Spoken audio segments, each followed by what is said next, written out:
सबसे पहले मैं माजरत चाहूँगा कि हम ट्रैफिक में फंस के थे, थोड़ा लेट हो गए, आपको बॉदरेशन हुई, आपको वेट करना पड़ा। और साथ ही हमारे चीफ सपोर्टर साहब जो फ्रांसिस साहब, उनकी तबीयत नासाज होने की वजह से वो यहाँ हमारे पास आज नहीं आ सके, उसके लिए मैं माजरत चाहूँ।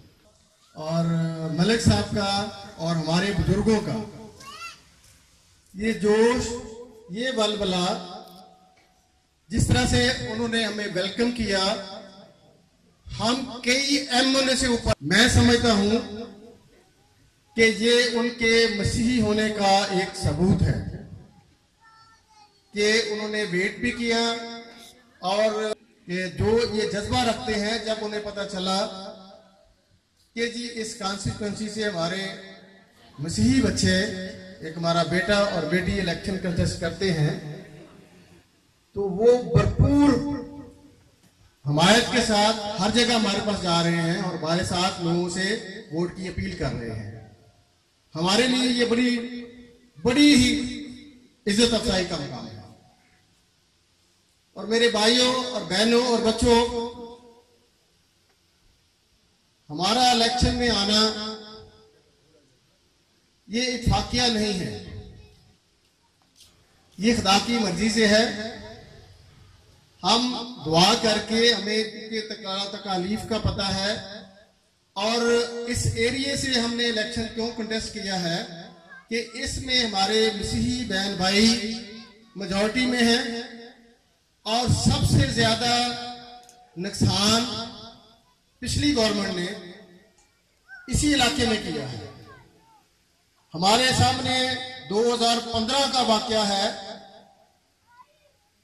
जहां पर बहुत जुल्म हुआ, बर्बरियत हुई और आज भी 40 बच्चे जेल में हैं। उस वाकया को लेकर हमने फैसला किया कि हम अपने बहन भाइयों से अपील करेंगे कि जो नुमाइंदे हमारे असेंबलियों में जाते हैं वो हमारे नुमाइंदे नहीं होते, वो सिलेक्ट किए होते हैं। जो पार्टी उनको सिलेक्ट करती है वो उसकी नुमाइंदगी करते हैं। वो बराए नाम क्रिश्चियन लीडर तो कहलाते हैं, जब अखबारों में मीडिया पर आता है तो वो उनको हमारे साथ मंसूब किया जाता है। वो उस हद तक तो हमारे साथ हमारे लीडर थे, लेकिन वो काम किन के लिए करते थे? अपनी अपनी पार्टियों के लिए, जिन्होंने उनको सिलेक्ट किया होता। इस इलेक्शन में भी मुझे भी 2-3 पार्टियों से ऑफर आई, तो मैंने उन्हें कहा भाई मैं इस इलेक्शन पे यकीन नहीं रखता। हमने फैसला किया है कि हम अपनी कौम के पास जाएंगे, इलेक्शन में आएंगे, जनरल इलेक्शन लड़ेंगे, और अगर खुदा को मंजूर हुआ तो इलेक्शन जीत कर जब असेंबली में आएंगे तो हम अपने लोगों की बात करेंगे। क्योंकि मेरी एजुकेशन सारी लाहौर की है, एफसी कॉलेज, पंजाब यूनिवर्सिटी, फिर लंदन यूनिवर्सिटी, तो मुझे बखूबी अंदाजा है कि क्या सलूक होता है हमारे साथ। पिछले 70 साल से जो हमारे बुजुर्ग बैठे हैं वो बता सकते हैं कि आज तक किसी ने भी कानून साज असेंबली में ना तो हमारे लिए कोई कानून बना है। जो 1973 का कानून है उसमें हमारे राइट तो बराबरी के हैं, लेकिन बर्ताव हमारे साथ किया जाता है थर्ड क्लास सिटीजन का। ये कहते हैं कि हम क्रिश्चियन हैं, हम अमेरिकन के साथ हैं, हम यूरोपियन के साथ हैं, हम इंग्लैंड के साथ हैं, और इंग्लैंड वाले कहते हैं ये पाकिस्तानी है। मेरे जीजो, जब हम असेंबलीज में जाते हैं तो बड़े मजाहिया केस हमारे दोस्त क्वेश्चन करते हैं कि यार आपको तो वीजे का कोई प्रॉब्लम नहीं होता होगा क्योंकि वहां सारे क्रिश्चियन हैं। उनका ये ख्याल है कि हम राइट की कौन बात करता है। आज तक जितनी भी असेंबलीज पाकिस्तान में आई हैं, किसी सियासतदान ने, किसी मिनिस्टर्स ने, किसी सेनेटर्स ने हमारे हकूक की बात नहीं की। ये वाकया बिल्कुल झूठा और फ्रॉड पे मबनी था। 2015 का वाकया खुद ही बंदे जलाकर हमारे बंदों के ऊपर डाल दिए गए, और जिस तरह यहां पुलिस गर्दी हुई, जिस तरह यहाँ प्रॉपर्टीज की डिवेल्युएशन हुई, जहां लोगों की बेइज्जती हुई, जहां लोगों के घरों में घुसा गया, उस चीज को किसी हमारे लीडर ने या किसी भी पॉलिटिकल पार्टी के लीडर ने असेंबली में ये इशू नहीं उठाया कि इन लोगों के साथ ज्यादती क्यों हो रही है। इन तमाम चीजों को मद्देनजर रखते हुए हम आपके पास आए हैं आपको ये बताने। आज मैं इलेक्शन में आया हूं, मैंने शुरुआत कर दी है, मैंने बुनियाद रख दी है कि आइंदा अपने मसीही भाइयों को वोट दें। आज मैं इलेक्शन में हूं, कल कोई और होगा, उस बंदे को वोट दें जो आप में से हो, उस बंदे को वोट दें जो जिसके दरवाजे आपके लिए 24 घंटे खुले हों। उन लोगों को वोट ना दें जिनके आप डेरे पे भी नहीं घुस सकते। और यहां आके मैंने एक अजीबोगरीब तमाशा देखा, क्योंकि यहां पर भी एक माफिया छाया हुआ है। आप पिछले अदवार में, पिछले इलेक्शंस में जिन लोगों को वोट देते रहे हैं, वो ये समझते हैं कि हम इनके लीडर हैं और ये हमारी राया है। मैं उन सब लीडरान को पर्सनली जाके मिला और उनको मैंने रिक्वेस्ट की, और चूंकि वो भी सारे सियासत समझते हैं, मैंने कहा पूरे पाकिस्तान में किसी पार्टी ने किसी क्रिश्चियंस को अपनी पार्टी में प्रायोरिटी नहीं दी, और खासकर इस एरिया में जो लोग दूसरी पार्टियों के झंडे और बैनर और पंफलेट लगा के बैठे हैं, उनको भी टिकट नहीं दी। और ये एक आपके लिए आई ओपनर है, आपको होश के नाखून लेने चाहिए। अब समझ आ जानी चाहिए कि वो आपको क्या समझते हैं, कहां आपको उन्होंने रखा है। फिर जब इस एरिया में किसी पार्टी ने किसी क्रिश्चियन बंदे को टिकट नहीं दी, तो फिर बैनर लाके सिलेक्शन नहीं इलेक्शन चाहिए। तो मैं उन अपने भाइयों से रिक्वेस्ट करता हूं कि भाई जो आपने नारा लगाया, मैं उसमें पहले ही आ चुका हूं, तो आए हमारे साथ इलेक्शन में और हमें सपोर्ट करें। हम आपके बहन भाई हैं, हम आप में से हैं। और मैंने बड़ा वाज़ेह तौर पे उनको कहा कि हम एक मसीह का बदन होते हुए हम इकट्ठे हैं, इलेक्शन काल खत्म हो जाना है, हम चर्च में इकट्ठे हैं, हम जनाजे में इकट्ठे हैं, हम शादी ब्याह में इकट्ठे हैं, हम दुख सुख में इकट्ठे हैं। आप जिन लोगों के साथ फिर रहे हैं, ये सिर्फ आज वोट लेंगे और 5 साल आपको शक्ल नहीं दिखाएंगे।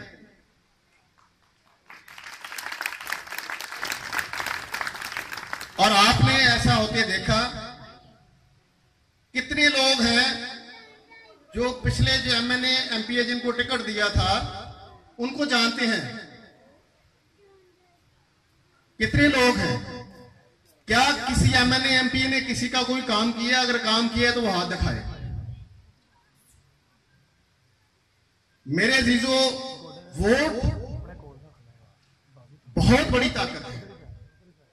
मेरी बहनें जब सब्जी लेने जाती हैं, भाई जब बाहर कोई चीज खरीदने जाते हैं, तो हम बड़ा सोच विचार के, बड़ी छानबीन करके तो फिर हम वो चीज खरीदते हैं। हम फ्रूट खरीदते हैं तो अच्छी नस्ल का खरीदते हैं कि बच्चे खाकर बीमार ना हो जाए। सब्जी खरीदते हैं तो वो भी आला क्वालिटी की चुन के लेते हैं।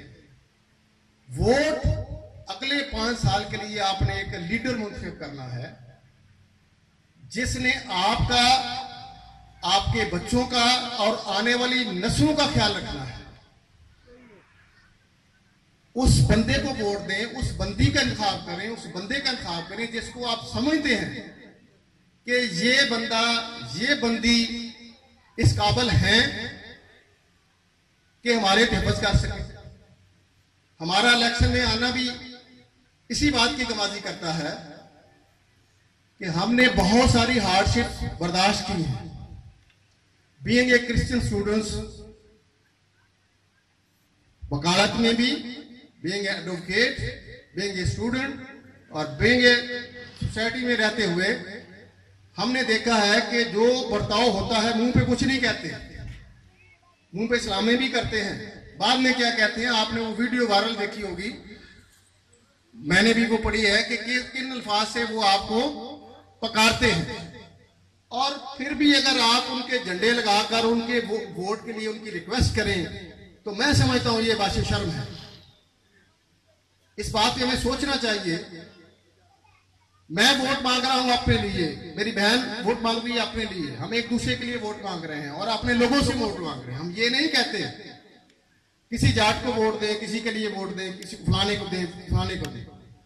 तो ये समझ सारे लोगों को आती है। और मुझे बड़ी खुशी हुई इस बात की कि जब हमने सारे विजिट किए और 98% जो हमारे मसीही भाई हैं उनको ये समझ है कि हमने अपने बहन भाइयों को वोट देना है। जो उनके झंडे लगाकर फिरते हैं वो भी आगे कहते हैं झंडा तो ऐसे लगाया, वोट आपका ही है। तो मैं कहता हूं यार, फिर मैं उनको कहता हूं कि यार बात यह है कि मैं भी जहां कहीं अथॉरिटी होती है तो मुझे ये पता है, फिर मैं सोचता हूं कि यार आप क्या कर रहे हैं। जहां मजहब का मसला आता है, जहां अपनी कम्युनिटी का मसला आता है, वह हम कहीं ना कहीं डंडी जरूर मारते हैं। तो ये तो एक बहुत बड़ा फैसला है। हमें यकीन है कि हमारा पूरा एरिया वोट कास्ट हमारे लिए करेगा, क्योंकि ये वोट आपने हमारे लिए कास्ट नहीं करना है, ये वोट आपने कास्ट करना है अपने बच्चों के लिए, अपनी फैमिलीज के लिए, अपनी आने वाली नस्लों के लिए। क्योंकि हम इस अज़म के साथ चले हैं। खुदा ने मौका दिया तो असेंबली में जिस दिन हल्फ होगा आप टीवी पर देख रहे होंगे और आपको उस वक्त पछतावा नहीं होगा। आप खुशी से यीशु मसीह का नारा मारेंगे कि हमने हमारी चॉइस ठीक थी।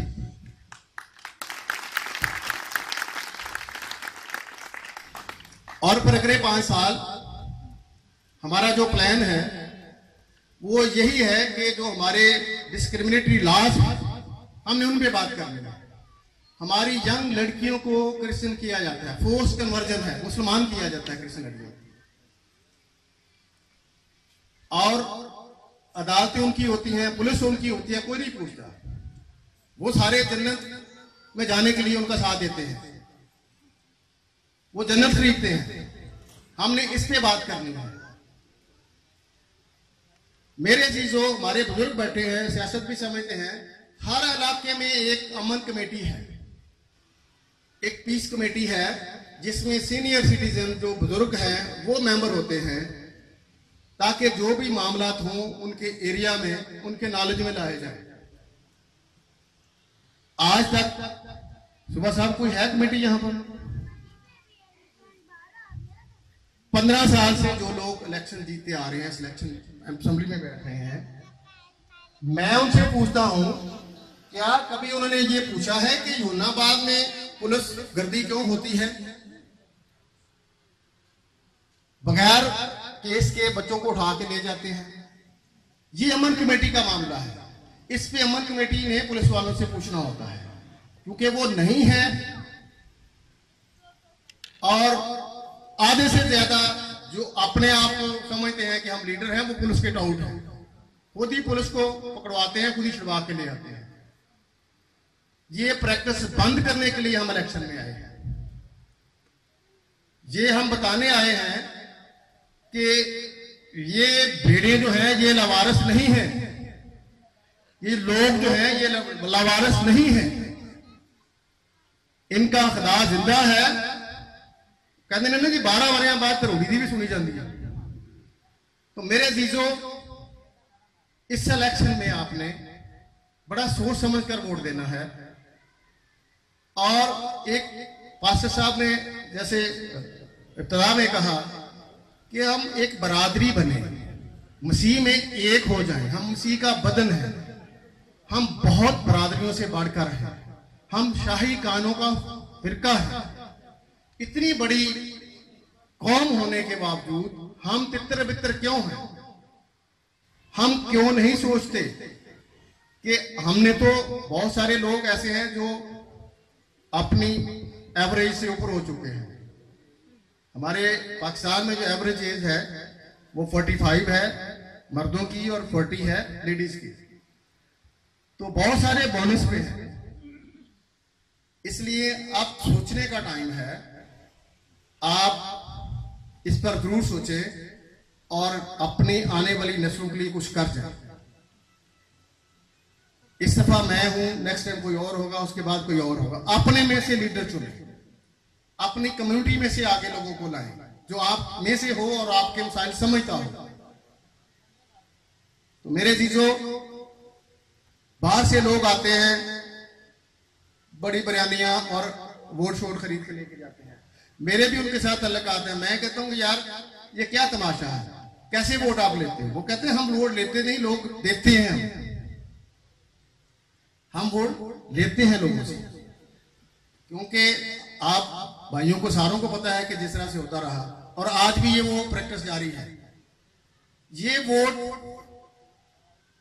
बेचने वाली चीज नहीं है, ये अच्छी तरह से सोच समझ कर इस्तेमाल करने वाली चीज है और उसको वहां इस्तेमाल करें जहां आपको फायदा नजर आता है, जहां आपको अपनी औलादों का फायदा नजर आता है। तो 25 तारीख को मेरे जीजो आप उठें, अपने जीजो कारक को भी बताएं, इर्द गिर्द के लोगों को बताएं, जो लोग यहां नहीं आ सके उनको भी कन्विंस करें, उनको भी समझाएं कि इस दफा जो वोट है आरी को देना है।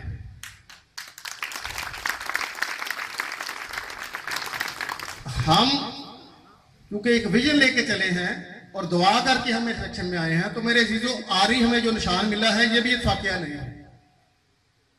आरी की मैं आपको डेफिनेशन बताऊं, ये वो आरी है जो यीशु मसीह ने 30 साल अपने दुनियावी बाप के साथ इस पे काम किया, इसके साथ कटाई की। उस लिहाज से भी ये इत्फाकिया नहीं मिला हमें, ये खुदा मर्जी है कि ये निशान में दिया गया है। तो मेरे जीजो इसको याद रखें, 25 तारीख को उठें, आपने सोए नहीं रहना, बल्कि सारे लोगों को साथ लेके जाना है, वोट कास्ट करना है, आपने रिजल्ट देना है। कहते ने पंजाबी च मजा ना आए तो पैसे वापस। अगर असेंबली में जाकर हमने कोई काम ना किया तो 5 साल निकलते हुए गुजरते हुए कोई टाइम नहीं लगता। आप बार बार वोट कास्ट करेंगे, बार बार कहेंगे कि यही लोग आए, क्योंकि हम एक जज्बे के तहत आए हैं, काम करने की नीयत से आए हैं, अपने लोगों का दुख तकलीफ बटाने आए हैं, उनकी आसानियां, उनके लिए आसानियां पैदा करने के लिए आए हैं। परसों हम एक जगह पे था, कोई उनका केस था भाइयों का, तो मैंने कहा भाई ये एक छोटा सा आपका केस है, हम बड़े लेवल पे सोच रहे हैं, ये काम आपका वैसे ही हो जाता है। तो इसलिए उनको भी तसल्ली दी और आपको भी यकीन दिलाते हैं, अगर खुदा को मंजूर हुआ, हम असेंबलियों में गए तो पहले दिन खुराक होगा, पहले दिन वहां ये कहा जाएगा जैसे पिछले सिलेक्टेड लोग पीछे बैठा रहते थे जब हल्फ होता था, हल्फे बर्दारी में कोई शामिल नहीं होता था, हम खड़े होकर कहेंगे हम मसीही घराने से हैं, मसीह पे ईमान रखते हैं, हमारा हल्फ बाइबल पर लिया जाए। ये पहले दिन खुराक होगा और उनको पता चलेगा सारी असेंबली। और जो दोस्त जिन्होंने मुझे धक्का दिया है इस काम में, वो ये बखूबी समझते हैं कि ये काम यही बंदा कर सकता है। मैंने पहले भी अर्ज किया कि यहां मुझे इत्फाकिया नहीं लाया गया, बड़ा सोच समझ के तो इस इलेक्शन में, इस इलाके में इलेक्शन के लाया गया है, क्योंकि वो दोस्त समझते हैं कि जो काम हम करना चाहते हैं वो ये बंदा और बंदी कर सकते हैं। तो मैं उनको भी बताता हूं कि हम आपकी उम्मीदों पे पूरा उतरेंगे, यीशु मसीह ने अगर चाहा। और मेरे जीजो हार जीत होती रहती है, मैं ये समझूं, जैसे मैंने पहले कहा कि आपने जितनी इज्जत हमें दी है, मैं समझता हूं कि ये कोई 20 महीने से भी ज्यादा है। हम इसके बाद भी इलेक्शन 1 वीक रह गया है, हम उसके बाद भी आप में होंगे और जो मसले मसाइल आपके हैं वो हमारे होंगे, चाहे हम जीते चाहे हम हारे।